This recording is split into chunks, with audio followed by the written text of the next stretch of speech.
ઝઘડિયા જીઆઈડીસીમાં આવેલી કંપનીમાંથી વરસાદી પાણી સાથે કેમિકલયુક્ત પાણી વહેતા પર્યાવરણ પ્રેમીઓમાં રોષ ફેલાયો હતો।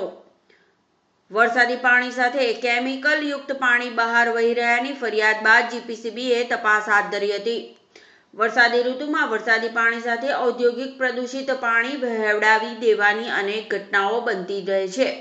અનેક ફરિયાદો થાય છે, છતાં આજરોજ ઝઘડિયા જીઆઈડીસીમાં આવેલ મનમોહન મિનરલ એન્ડ કેમિકલ નામની કંપનીમાંથી પ્રદૂષિત પાણી વહી રહ્યાની ફરિયાદ પ્રકૃતિ પ્રેમી દ્વારા જીપીસીબી અંકલેશ્વરને ફોટા અને વિડીયો સાથે કરતા જીપીસીબીએ સ્થળ તપાસ કરી રિપોર્ટ તૈયાર કર્યો છે।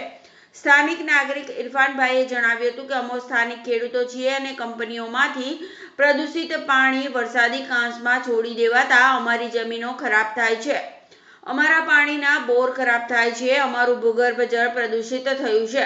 ઝઘડિયા જીઆઈડીસીમાં અમારી જમીનો ગુમાવી અને બચેલ જમીન પ્રદૂષિત થઈ રહી છે। અમારી રોજગારી છીનવાઈ છે। જીઆઈડીસીમાં જમીનો ગુમાવનારા અસરગ્રસ્તોને રોજગારી પણ મળતી નથી, જેથી આ પ્રદૂષિત પાણી બંધ થવું જોઈએ।